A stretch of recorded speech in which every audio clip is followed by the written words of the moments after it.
Ngasigi Diamond Radio gi ani suba thorom pareng tabiriba singbo ay pumnar singna taram noksari ngasigi thorom asida hojik adom gidamak puduna laksariba si Diamond Radio na leptana sandokcharagliba sagol sen khudingi punghum asida thamjariba Diamond da isai sakna si hariba thorom asini ngasigi thorom tabiriba khudingmakpo ay pumnar singna taram noksari ngasigi thorom ase hojik Diamond Radio gi YouTube channel soji live thajare tabiriba sing ngasigi phambak ista changbirak ngasigi thamjariba Diamond isai sakna si hariba thorom asibu mapung phan binana baning singjari aduga mangjawnana khanganjaba matang ngasigi thorom asida ji koigi pigliba isa singdi thorom asida saruk yabi handana naba koigi mapa mama oiba singda nolona ning singjari ngasigi thamjariba number 7630 944-377 amukang gana 7630 944-377 hariba number se hoje hangduna thamjari tabiriba singna call tawbiraktuna isagi khoida jaba pambiba ise sing sakpirakpa yaragani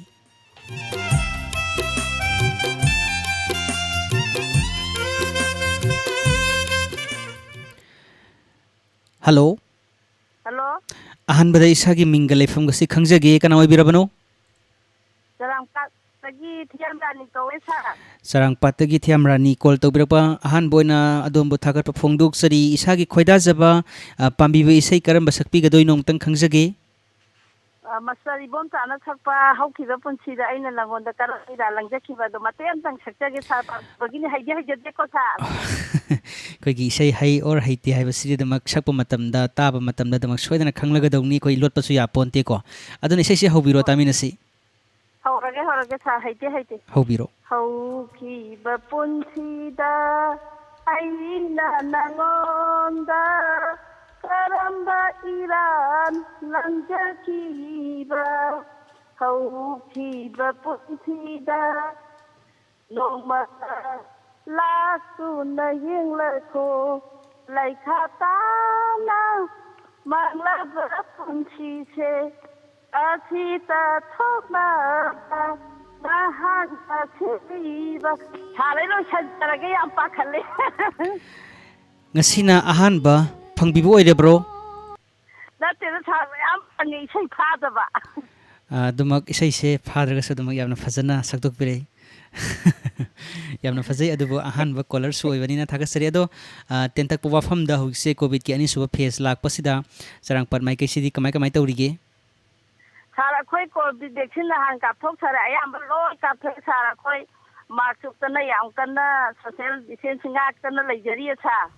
thagasari sarkar na piriba ko gi SOP se ngaklakanda hojik chandokliba covid ki ani suba phase asidagi khoi myam puna nanthokpa ngamnana bagidama kanna hotna minasi haijabaga lonana mathangi caller ngaina adomgi insai sakhibi sei haukhiba punsida aina nangonda karambeira langjakhiba matiam ta khudol tamjage ta minasi thagasari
Hello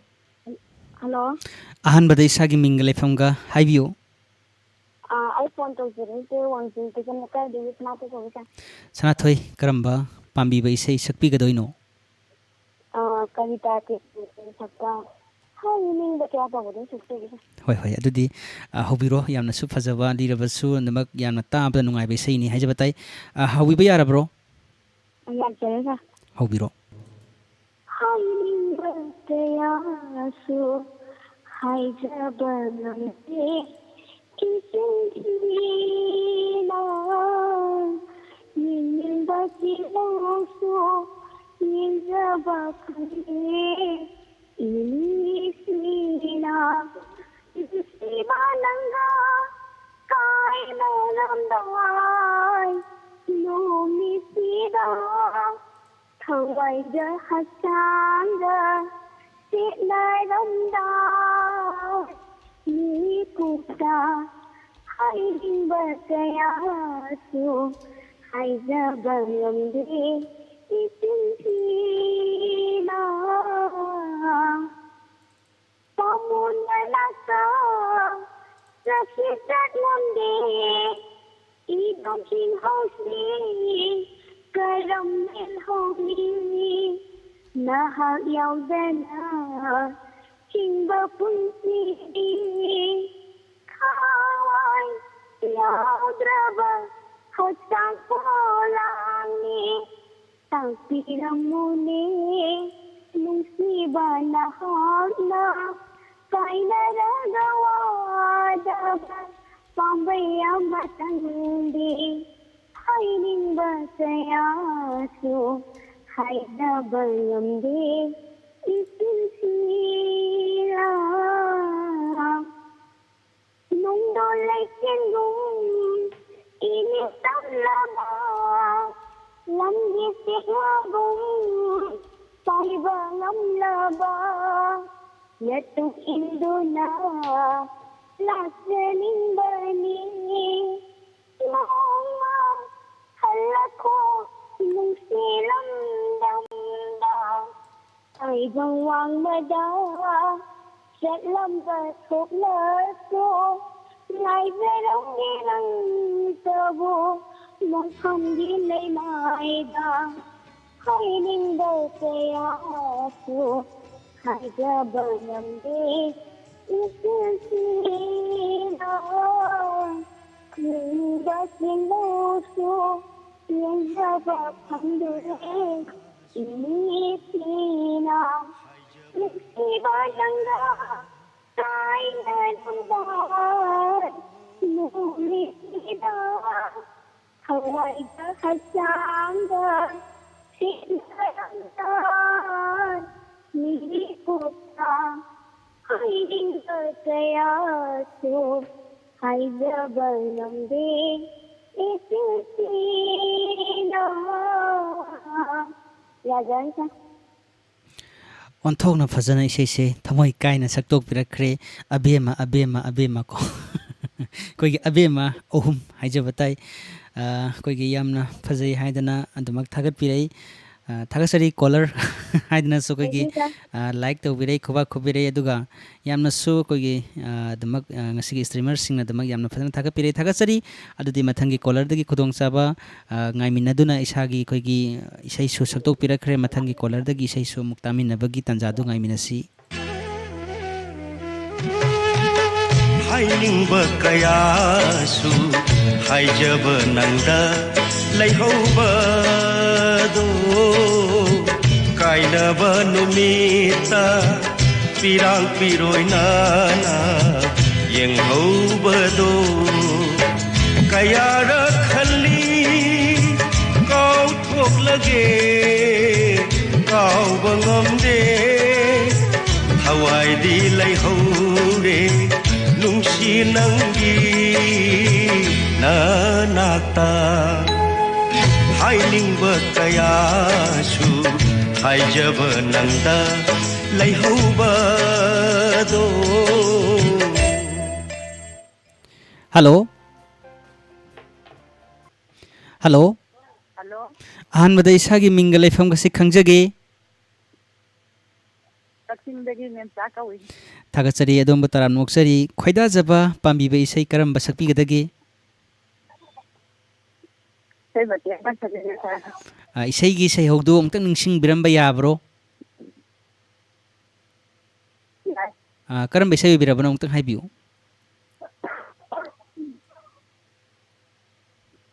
ꯋꯥꯡꯃ ꯋꯥꯡꯃꯒꯤ film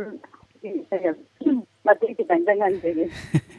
ꯈꯤꯇꯪ ꯁꯥꯡꯅ ꯑꯩꯈꯣꯏꯒꯤ ꯈꯤꯇꯪ ꯁꯥꯡꯅ ꯉꯪꯊꯣꯛꯄꯤꯌꯨꯀꯣ ꯇꯥꯃꯤꯟꯅꯁꯤ ꯍꯧꯕꯤꯔꯣ ꯇꯥꯃꯤꯟꯅꯁꯤ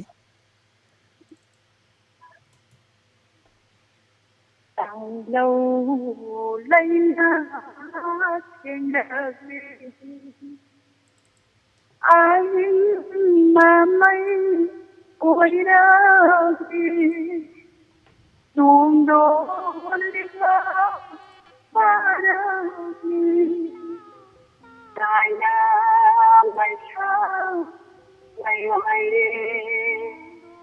tại nhà mày sao mày phải đi hàng lâu lấy nát trên đời ai mà mây ôi đời nung đốn lịch lao ta đi tung ba xa bao xa đất khăn đời đi quá khăn này đi làm sao nơi đi nông chi đã trong lòng áo áo bỏ nhau phố đã đi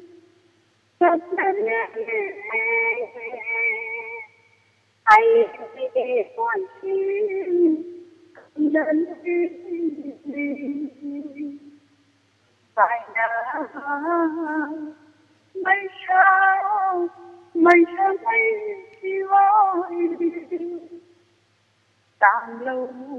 lấy nát là gì ai mà mây ôi đã đi nung đổ đi nào ta đi cao ghê khăn cao mong nơi đi những sinh vật cha mơ ôi đi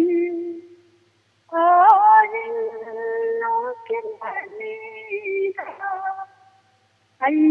nắng ta biết đi bắn thâu sang tay chỉ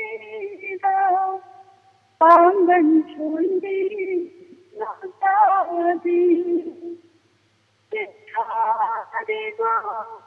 để nô đi ra đi bám nhớ chung lang đi thầm mô nung si bao trăng càng lâu lấy nát trên là gì ai mà mây ôi đã đi nung đổ liên hoa ta đã đi càng lâu lấy nát trên là gì ai mà mây ôi đã đi nung đổ liên hoa ta đã đi thank you Thagasari khoi tangli tangli leina khoi thenglak lena haiba jaga sta khoi ki chapkhi batamna palong tatchi khoi yaw khre na da ja mau khang dam ninga chi ji khang jam harau gare so yu taning sakre Thagasari nungai jai ngasi se khoi gi ngai gai phangdra su ngasi je phangba matam sida isana phajaraba matam amagi yamna su tanglaba isai hojik pakta ge haiba matam da hektamak admak taba phangba gi khutong sa ba se walaba dugom ba isai makhak yamna phajana saktuk pirei thagar phongdok sari mathangi kolar da gi amuk nungai ra ba isai sing amuk tamin na bagi tanza silung minasi thank you sir Thagasari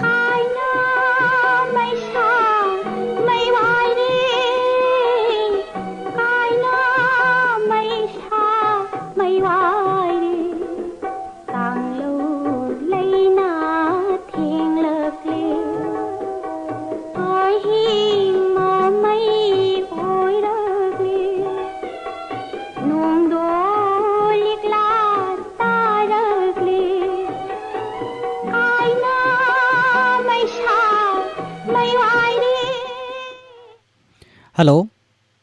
Hello. Ahan badai sagi mingalai from khangjagi. Laibung dagi Sharmila. Khongjom laibung dagi Sharmila haibi bani ko. ꯌꯥꯝꯅ ꯅꯛꯅ ꯑꯩꯈꯣꯏꯒꯤ ꯈꯣꯡꯖꯣꯝꯁꯤꯗꯒꯤ call ꯇꯧꯕꯤꯔꯛꯄꯅꯤ ꯀꯔꯝꯕ ꯏꯁꯩ ꯁꯛꯇꯣꯛꯀꯦꯅ ꯈꯟꯕꯤꯒꯦ ꯉꯁꯤꯁꯤꯕꯨ ꯁꯔꯃꯤꯂꯥ ꯍꯥꯏꯕꯤꯌꯨ ꯀꯩꯅꯣ ꯁꯥꯔ ꯑꯩ ꯀꯩꯅꯣ ꯏꯁꯩ ꯁꯛꯄꯗꯨ ꯀꯥꯎꯈ꯭ꯔꯦꯅꯦ ꯑꯩꯈꯣꯏꯒꯤ ꯏꯁꯩꯁꯦ ꯍꯪꯉꯝꯅꯕ ꯁꯥꯔ ꯍꯝꯃꯝꯅꯕꯒꯤ ꯏꯁꯩꯁꯦ ꯍꯧꯕ ꯌꯥꯕꯤꯔꯕ꯭ꯔꯣ ꯍꯧꯔꯁꯤꯔꯣ ꯁꯔꯃꯤꯂꯥ ꯃꯇꯦꯛ ꯑꯝꯇꯪ ꯑꯩ ꯉꯪꯖꯒꯦ ꯄꯥꯈꯠꯄ꯭ꯔꯣ ꯋꯥꯗꯨꯅꯇ ꯂꯥꯛꯂꯕ ꯑꯩꯅꯤ ꯏꯁꯤꯡꯅꯗꯤ ꯂꯧꯕ ꯆꯩꯅꯥ ꯑꯩ ꯆꯤꯡꯅꯗꯦ ꯑꯅꯧꯕ ꯆꯩꯅꯥ ꯄꯤꯊꯣꯛꯈꯤꯕ ꯍꯋꯥꯏꯁꯤꯡꯗꯨ ꯃꯤꯍꯩꯔꯣꯏ ꯇꯝꯊꯣꯛꯄꯤꯌꯨ ꯍꯥꯏꯅ ꯋꯥꯗꯨꯅꯇ ꯂꯥꯛꯄ ꯑꯩꯅꯤ ꯑꯩ ꯆꯤꯡꯅꯗꯦ ꯑꯅꯧꯕ ꯆꯩꯅꯥ ꯃꯈꯥꯗꯤ ꯐꯥꯖꯗꯔꯦ ꯊꯥꯒꯠꯆꯔꯤ ꯌꯥꯝꯅ ꯐꯖꯕ ꯑꯔꯤꯕ ꯏꯁꯩ ꯑꯃꯁꯨ ꯁꯛꯇꯣꯔꯛꯑꯦ ꯏꯁꯩꯁꯦ ꯌꯥꯝꯅ ꯐꯖꯩ ꯑꯩꯁꯨ ꯃꯇꯦꯛ ꯑꯃꯇ ꯈꯨꯗꯣꯜ ꯇꯝꯖꯒꯦ ꯃꯈꯥ ꯇꯥꯗꯅꯀꯣ ꯏꯁꯩꯁꯨ ꯐꯖꯗꯦ ꯇꯥꯃꯤꯟꯅꯁꯤ ꯋꯥꯗꯨꯅꯇ ꯂꯥꯛꯂꯕ ꯑꯩꯅꯤ ꯑꯩꯁꯤꯡꯅꯗꯤ ꯑꯅꯧꯕ ꯆꯩꯅꯥ ꯑꯩꯁꯤꯡꯅꯗꯦꯅꯦ ꯑꯅꯧꯕ ꯆꯩꯅꯥ ꯋꯥꯗꯨꯅꯇ ꯂꯥꯛꯂꯕ ꯑꯩꯅꯤ ꯑꯩꯁꯤꯡꯅꯗꯤ ꯑꯅꯧꯕ ꯆꯩꯅꯥ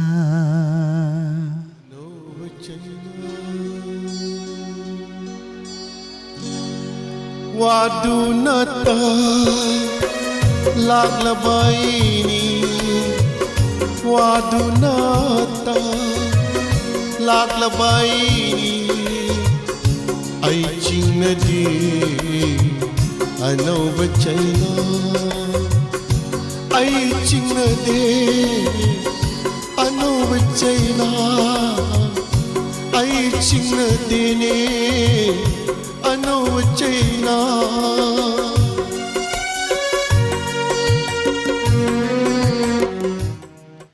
ꯍꯜꯂꯣ ꯍꯜꯂꯣ ꯀꯅꯥ ꯑꯣꯏꯕꯤꯔꯕꯅꯣ ꯍꯥꯏꯕꯤꯌꯨ ꯃꯤꯡꯒ ꯂꯩꯐꯝꯒ ꯑꯃꯨꯛꯇꯪ ꯈꯪꯖꯒꯦ ꯑꯩ ꯀꯗꯥꯏꯗꯒꯤ ꯀꯗꯥꯏꯋꯥꯏꯗꯒꯤ ꯍꯥꯏꯕꯤꯕ ꯋꯥꯏꯊꯧꯊꯤꯌꯥꯝ ꯑꯋꯥꯡ ꯂꯩꯀꯥꯏꯗꯒꯤ ꯊꯕ ꯋꯥꯏꯊꯧ ꯊꯤꯌꯥꯝ ꯑꯋꯥꯡ ꯂꯩꯀꯥꯏꯗꯒꯤꯀꯣ ꯀꯔꯝꯕ ꯏꯁꯩ ꯁꯛꯄꯤꯒꯦꯅ ꯈꯟꯕꯤꯒꯦ ꯉꯁꯤꯁꯤꯕꯨ ꯑꯩ ꯃꯍꯥꯎꯒꯤ ꯏꯁꯩ ꯑꯝꯇ ꯁꯛꯆꯔꯛꯀꯦ ꯇꯧꯕ ꯑꯗꯨꯗꯤ ꯏꯁꯩꯁꯤꯕꯨ ꯍꯧꯕ ꯌꯥꯔꯕ꯭ꯔꯣ ꯍꯧꯔꯁꯤꯔꯣ ꯍꯧꯕꯤꯔꯣ ꯍꯧꯖꯔꯦ ꯇꯥꯃꯤꯟꯅꯁꯤ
ꯏꯃꯥ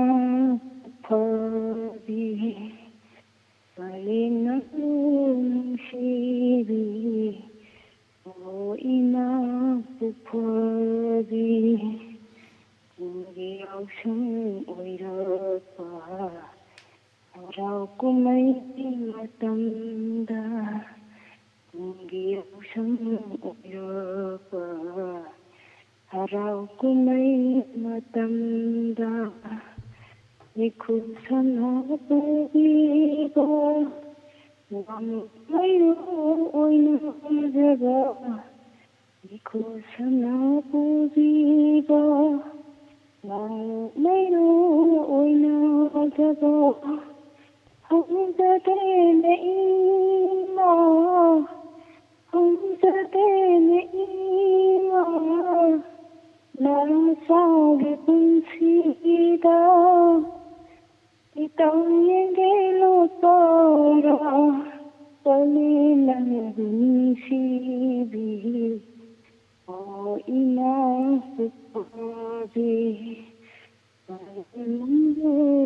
sibi O ina supabi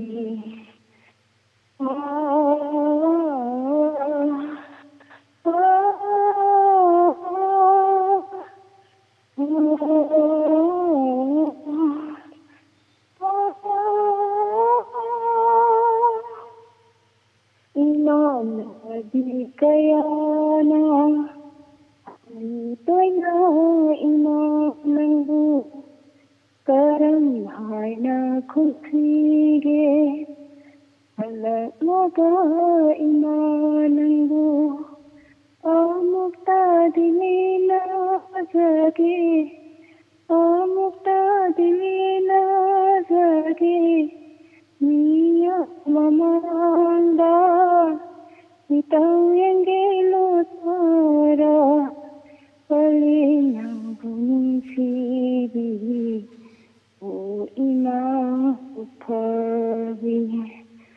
Sidran loisinjarage Thagatsari Yam pakale Onthokna fazaraba isai amakak sakpire isai sisu koigi apokpi koigi ima sing leitaba singi oinadi yamnasu thamoi sokpa aduga khwaidagi hena thamoi sokpana hek apokpi mama natragan ima leina koigi leitabaga chap manaraba phibamda damak leiraba masa oiba singi mathamoida phauramgadaba adugumlaba koigi nungaitaba singdu omduna puba adugumlaba isai amakak saktuna mayamda tahan biramba dombu thagatpa phongdoksari tongan ba channel asigi oiba thorom singda saruk yabiduna thorom mapung phan biu haijabaga lonana mathangi collar dagi karam ba isai sing saklagi haibadu koi mayam punamuk taminabagi tanjasi mikup khardang ngaiminasi thagatsari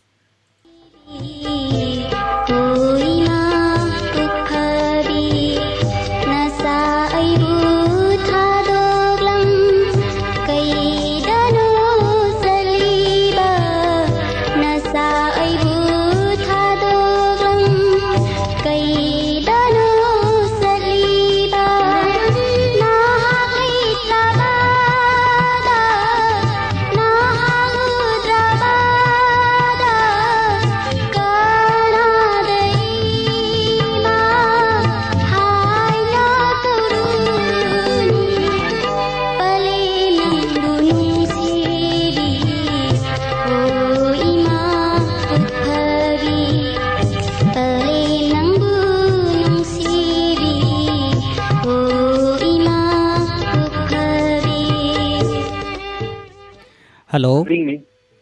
Hello. Isai amtang Atchaya sampon tawjako Isai su sakpiyu aduga isai saktringagi maungoinana isagi minga lefamgasi amuktang hana khangjahoge Asingai lalita kawe sa thagatsari call tawbirakpa adombo taram noksari karamba khoidajabi isai sakpigadoino ngasisibo Sumang liladagi isai amtang sakjarake adudi hauba yarabro Yadare sa haubiro taminasi Isai de haijaba nate sum Kawai yawngjabagi haitare hoi ngasigi sandoksariba thorom masisu hoi ngasigi koigi sandoksariba thorom masisu koigi isai sakpa haiba sing kaktagi oina isai se sakadabani haibagi damakta thorom masi pangthokjaba nate adubu isai koigi isai di pamjaba sakpadi ka hena hijadaba mayu koigi miyoi singi sakti sakninga sakpadi ngamjadaba ko makoigi isai du tarakanda koi myam puna nungai minabagi tanjadu longmina nabagi damakta diamond radio na sinjabani isai hobiro taminasi Nangi nungsi wakala ay nungsil alida ꯅꯪꯒꯤ ꯅꯨꯡꯁꯤ ꯋꯥꯈꯜꯗ ꯑꯍꯤꯡ ꯅꯨꯡꯊꯤꯜ ꯑꯅꯤꯗ ꯉꯥꯎꯖꯔꯝꯕ ꯈꯣꯏꯃꯨꯅꯤ 이거라이다가 낭기 눈시 와칼다 낭기 눈시 와칼다 아히농틸 아니다 나우드라빠 나보기 이거라이다가 낭기 눈시 와칼다 아히농틸 아니다 Inadi awaba ay dinangidana kirudi monglaisyo dangin sigada litiyo ng tana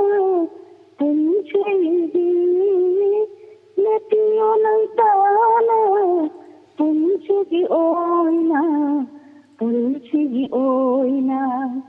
낭기 눈시 와칼다 아히농틸 안다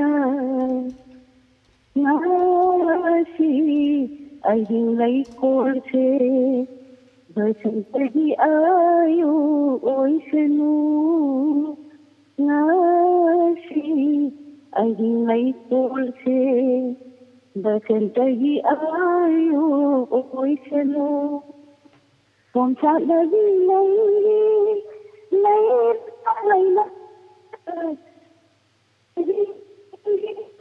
Layla Igili koi mulam jenda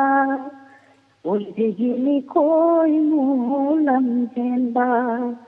Nangi nungsi wakalda Ahin nungtil anida ngaujerapa napong ikaw lang jaba nangi nungsi wakalda ahinungkil anita 살짝 들려주세요. ngasi isai onthong su fajar fajar yamna su sakpire adubo aure losilak pasarukta ehangna sakadori be isai sigadi yamna chanagadodi mande ado ngasi isai hojik sakpi ki isai sida nungsi wakhalda basanta lakpaga yawbro kamai tawge 좀 영대로 짜니까 마야지 따로 좀 잡는가 adubo 사실 세야 마이버니다 자기 생주 따로 이거 안 가져리버냐 거 isai se kaisu haijabadi nachade adubo hoi losilak pasarukta adum kaigi saisakpa natragan saisakpigi matau tamakanda karam isai sakadoino haibadudi ngasi gi oinadi isai se ingonda kaisu khalauba taurude adubo horen thiba matamda thorakpa isai ama dumak saknanabagi khutong jaba silaujar kanda mayamgi thawal tawba ngamba oijagi nungaijai call tawbirakpa adom bataram noksari mathangi caller dagi karam karam bai sesing saklai haibadu ekhoi mayam puna taminabagi tanja se mulongmina se ngasigi thamjariba number amuktang mayam da ningsingjage number adudi 7630 944 377 amuktang gana 7630 944 377 hariba number sida call tawbiro aduga isagi khoida jaba pambiba isai sing saktuna ngasigi thorom masta saruk yabina na basu ningsingjari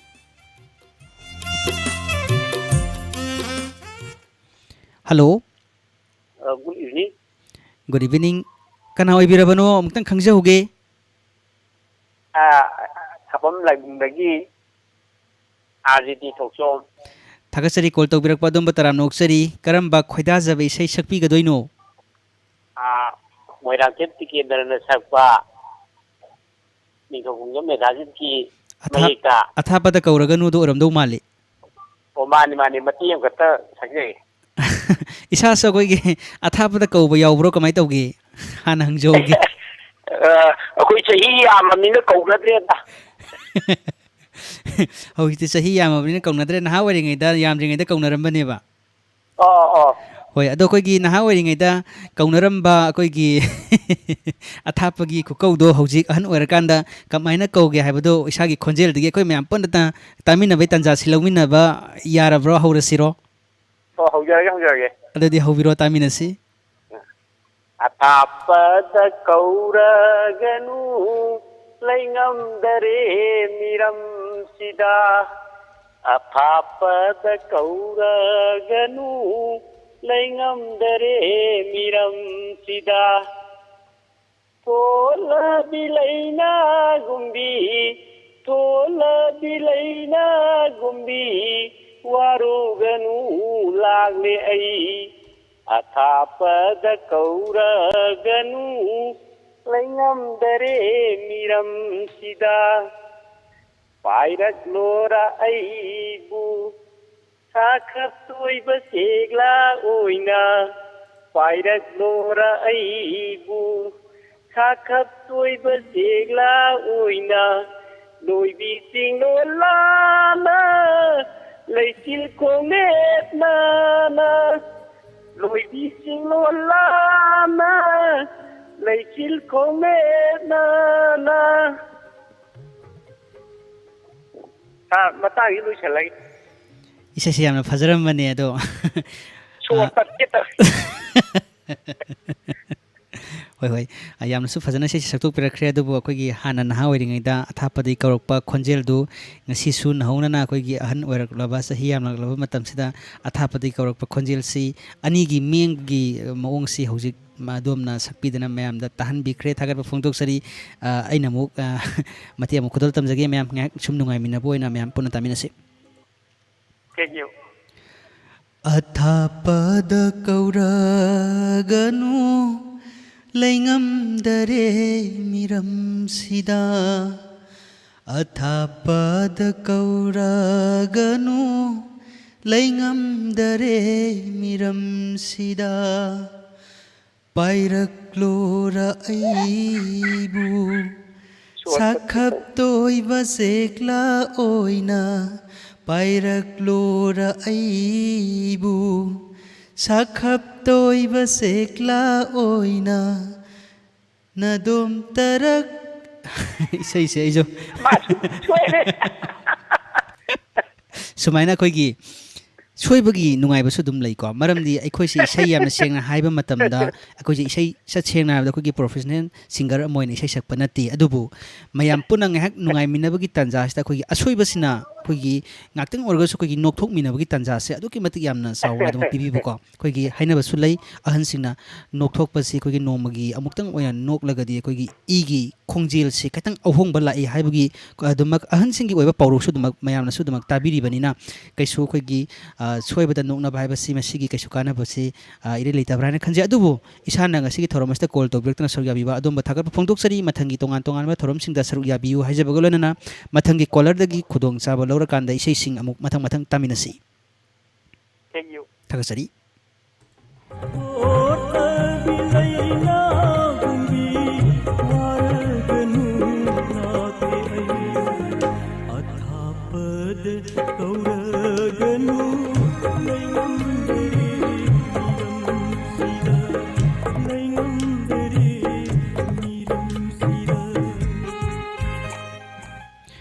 hello Hello, good evening, sir. ꯀꯛꯆꯤꯡꯗꯒꯤ ꯂꯤꯟꯊꯣꯏ ꯃꯥꯜꯂꯦ ꯈꯣꯟꯖꯦꯜꯁꯦ Hi, manager. ꯑꯗꯣ ꯂꯤꯟꯊꯣꯏ ꯉꯁꯤꯒꯤ ꯊꯧꯔꯝ ꯑꯁꯤꯗ ꯑꯗꯣꯝꯒꯤ ꯈꯣꯏꯗꯥꯖꯕ ꯏꯁꯩꯁꯦ ꯀꯔꯝꯕ ꯁꯛꯀꯗꯣꯏꯅꯣ ꯉꯁꯥꯏꯁꯦ ꯑꯩꯈꯣꯏꯒꯤ ꯌꯨꯇ꯭ꯌꯨꯕ ꯂꯥꯏꯚꯇ ꯑꯩꯈꯣꯏꯒꯤ ꯏꯁꯥꯒꯤ ꯐꯖꯔꯕ ꯀꯃꯦꯟꯁꯤꯡꯁꯨ ꯑꯗꯨꯃꯛ ꯌꯥꯝꯅ ꯐꯖꯅ ꯄꯤꯕꯤꯔꯝꯃꯤ ꯑꯗꯨꯕꯨ ꯂꯥꯏꯕꯛ ꯐꯕ ꯍꯥꯏꯒꯗ꯭ꯔꯥ ꯉꯁꯤ ꯍꯧꯖꯤꯛꯁꯦ ꯏꯆꯤꯟ ꯏꯅꯥꯎ ꯑꯗꯨꯃꯛ ꯊꯦꯡꯅꯖꯔꯦ ꯀꯔꯝꯕ ꯏꯁꯩ ꯁꯛꯄꯤꯒꯅꯤ ꯂꯤꯟꯊꯣꯏ ꯍꯥꯏꯕꯤꯌꯨ Lady Sibulaki, Ishay Laki. ꯍꯧꯔꯁꯤꯔꯣ Hi. ꯍꯧꯕꯤꯔꯣ ꯇꯥꯃꯤꯟꯅꯁꯤ Lady Siglana Kondabu, Tadi Sipa Isay, Sinasana Sanasakabu, Zakuni. Lady Siglana Kondabu, Tadi Sipa Isay, ꯑꯩꯈꯣꯏꯒꯤ ꯂꯤꯟꯊꯣꯏꯒꯤ ꯏꯁꯩꯁꯦ ꯑꯩꯅ ꯈꯜꯂꯝꯕꯒ ꯁꯛꯇꯣꯔꯛꯄꯁꯤꯒ ꯈꯔ ꯈꯦꯠꯅꯕ ꯑꯃꯈꯛ ꯂꯩꯔꯤ ꯑꯩꯅ ꯈꯜꯂꯝꯕꯅ ꯑꯁꯨꯝꯅ ꯑꯩꯈꯣꯏꯒꯤ ꯁꯛꯄꯗꯣ ꯅꯪꯁꯦ ꯐꯖꯕꯤꯅꯤ ꯂꯩꯁꯤꯡꯅ ꯍꯥꯏ ꯅꯪꯁꯦ ꯐꯖꯕꯅꯤ ꯈꯣꯏꯃꯨꯅ ꯍꯥꯏ ꯑꯩꯅꯗꯤ Halkarigino, Ainadi, 알까기도 난도 아주 눈시르리다 Nangbu 자 isai se koi gi chali be mane amna fazara makha ta ngang thokre aisu kau thok tar ngak tang marak ta koi gi yong mi chapai ta chap thok sare ngai je ngasi gi thorom sta koi gi khwaidai tang nei chalin thoina isai mayek se ngak ta da ani ngang thokre ha jaba tai ngasi gi isai sakli ba mayam sigi manung da chalin thoina isai ani sakpa se ahan basu oi gadoini thagasari chalin thoi adudi mathangi collar gi khudong cha ba silorga isai singa muktamina bagi tanja silomina siko Hi, thank you, sir. thagasari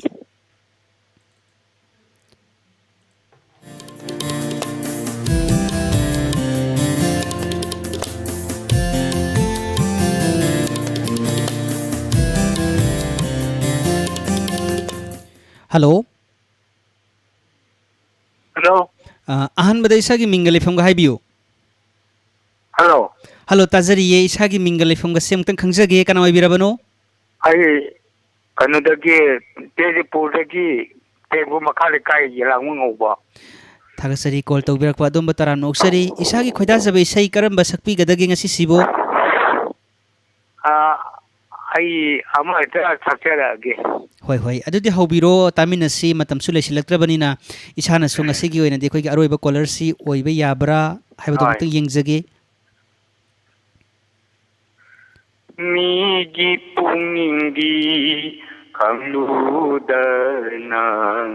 nungchi jaruba aiki irani mahaki thamuibu kamludana pamjaruba aiki irani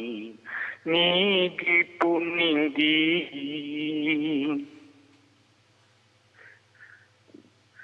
Nongahai mahagna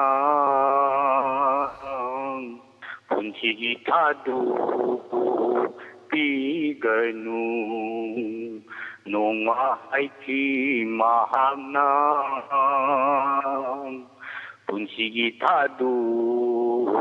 piganu Adubu nama Edo arimba adubu nama Oiredo arimba manglantada akaridu Migi pungindi kamlutanang nungki jaruba ai tai irani mahaki thamoibu Lutanang Pamdaruba Aitai Irani Miki Punindi Tagtatopa Tajabu Aijini Haina Kalubang Yaro Saji Masana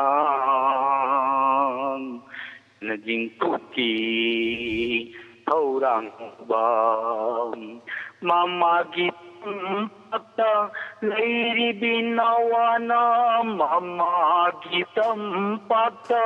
Lairi Binawana Atia Gitabu Lamba Gumkri Migi Pungindi Kangludanan Jatuba ai kai irani mi nindi lojerisha Yamna fazana saktuk biram khre khogi isai sakpagi marak sida isa se tin yot pada isai se pan badam khak tawi marak sida tin yot paga yawbro khaga sum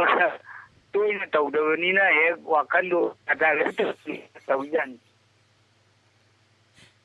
Hoi koi gi toina tawdraga so amumuk tarko matamda hanagi tawdaba singdo ningsing lakanda isai sakpai marakta koi dum tin yot pagi marakta koi gap sabatai maduna so kai yamna fazabara sim ko happy thagasari call tawbirak pang asigi oinadi isai sana si hariba tharom masida isana so aroiba caller se oijage aduga ngasai ai hak so ngasigi oinadi isai se ꯀꯔꯝꯕ ꯏꯁꯩ ꯁꯛꯀꯗꯕꯅꯣ ꯍꯥꯏꯕꯗꯨ ꯍꯧꯖꯤꯛꯀꯤ ꯑꯣꯏꯅꯗꯤ ꯆꯞ ꯆꯥꯅ ꯈꯪꯖꯗ꯭ꯔꯤ ꯑꯗꯨꯕꯨ ꯑꯩ ꯏꯁꯩꯁꯦ ꯑꯃꯨꯛꯇꯪ ꯌꯦꯡꯖꯕꯒꯤ ꯇꯥꯟꯖꯥꯁꯦ ꯂꯧꯅ ꯉꯁꯤꯒꯤ ꯏꯁꯇ꯭ꯔꯤꯃꯔꯁꯤꯡ ꯌꯥꯝꯅ ꯐꯖꯔꯕ ꯏꯁꯥꯒꯤ ꯋꯥꯈꯜꯂꯣꯟꯁꯤꯡ ꯐꯣꯡꯗꯣꯛꯄꯤꯔꯛꯏ ꯃꯁꯤꯒꯤꯗꯃꯛ ꯊꯥꯒꯠꯄ ꯐꯣꯡꯗꯣꯛꯆꯔꯤ ꯑꯗꯨꯒ ꯃꯔꯛꯇ ꯉꯁꯥꯏ ꯑꯩꯈꯣꯏꯒꯤ ꯂꯥꯏꯟꯁꯦ ꯐꯪꯗꯦ ꯍꯥꯏꯗꯅꯁꯨ ꯌꯥꯝꯅ ꯊꯋꯥꯏ ꯅꯨꯡꯉꯥꯏꯇꯅ ꯑꯗꯨꯃꯛ ꯉꯁꯤꯒꯤ ꯏꯁꯇ꯭ꯔꯤꯃꯔꯁꯤꯡ ꯅꯠꯇ꯭ꯔꯒ ꯑꯩꯈꯣꯏꯒꯤ ꯏꯁꯇ꯭ꯔꯤꯃꯔꯁꯤꯡ ꯑꯃꯗꯤ ꯔꯦꯗꯤꯑꯣꯒꯤ ꯈꯨꯠꯊꯥꯡꯗ ꯇꯥꯕꯤꯔꯤꯕ ꯀꯣꯂꯔꯁꯤꯡꯅꯁꯨ ꯌꯥꯝꯅ ꯅꯨꯡꯉꯥꯏꯇꯕ ꯑꯗꯨꯃꯛ ꯐꯥꯎꯗꯅ ꯉꯁꯥꯏꯁꯦ ꯑꯗꯨꯃꯛ ꯃꯔꯛꯁꯤꯗ ꯃꯦꯁꯦꯖ ꯃꯌꯥꯝꯁꯨ ꯑꯗꯨꯃꯛ ꯂꯥꯛꯏ ꯍꯧꯖꯤꯛ ꯃꯤꯀꯨꯞ ꯑꯃꯇꯪ ꯉꯥꯏꯃꯤꯟꯅꯁꯤ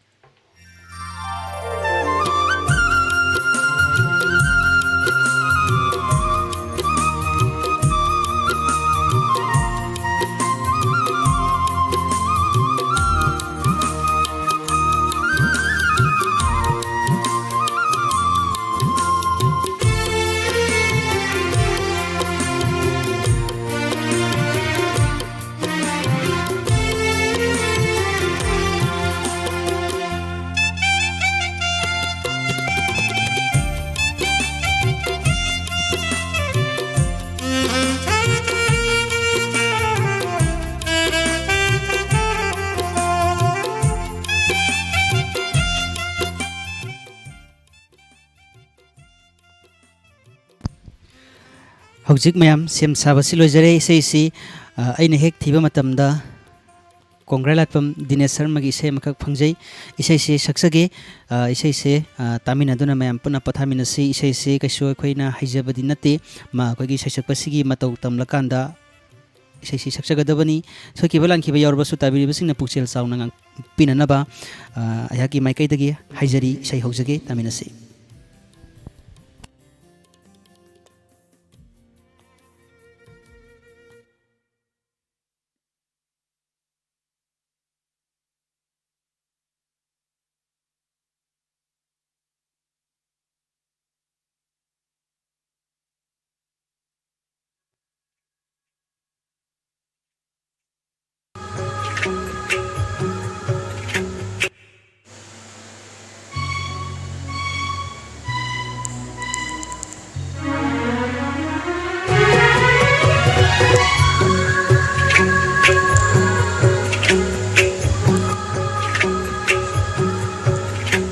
Halo.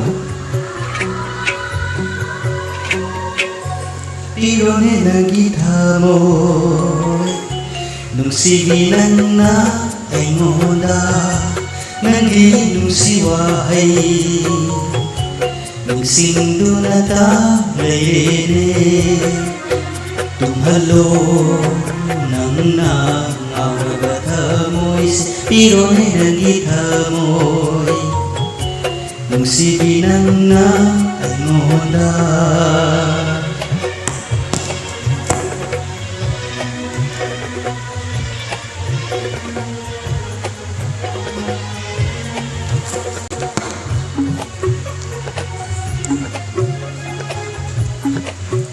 Tabi-tabi soja ko sige naman tapi naman sige.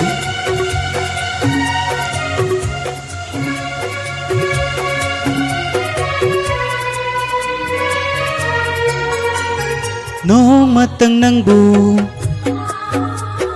udavada kaya dawa hali thamoy nungda Nong matang nangbu la udavada kaya dawa hali thamoy nungda haugat ngay di ba nungsiba na ay butat tanangaw hali Kang bangam handare ay gita moy pirone nang gita moy nungsibi nang na ay ngonda nanggi nungsiwahay ningsing dunata layrene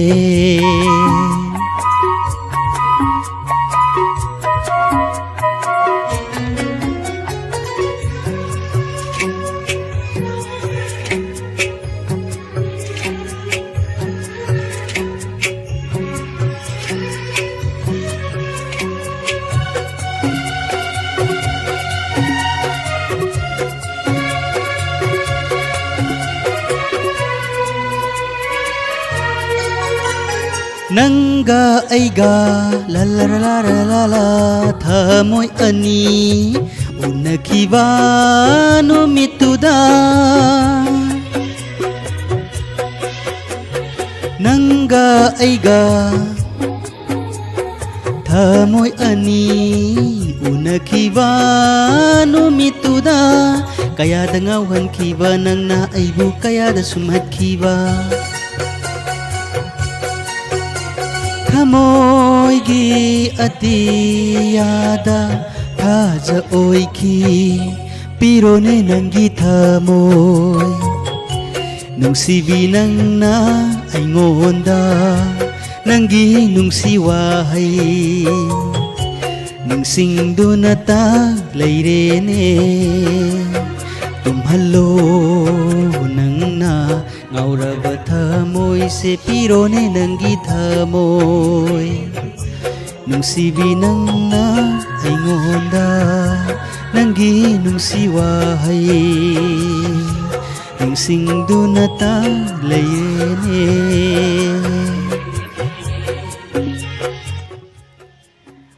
Isay sakpa losinjakre tabiribasing soikibassu kongaini tabiribasingna soikibasing adu ngasigi Diamond isay saknasi hariba thorom asigi oina akhanana dumak pangthokjaba thorom amani soikiba lankiba yaurbasu tabiribasingna pukchel chauna ngakpinanaba ayaki maikaidagi ningsingjaba lonana hauski oinidi matang asida Diamond isay saknasi hariba thorom asi losinjananaba tanja lawjage ngasigi thorom asida call tawbiraktuna saruk yabikibasing amadi call tawraklaga line phanghodraba nungsijaraba listener sing isagi ninghanaba karisu leibidana mathangi isai sanasi thoram amada amuk call tawbirau line phangbo oibiyu aduga isagi fajaraba isai sing saktoktuna mayamda tahan biyu haijabaga lonana hauski onadi matang asida khurumjari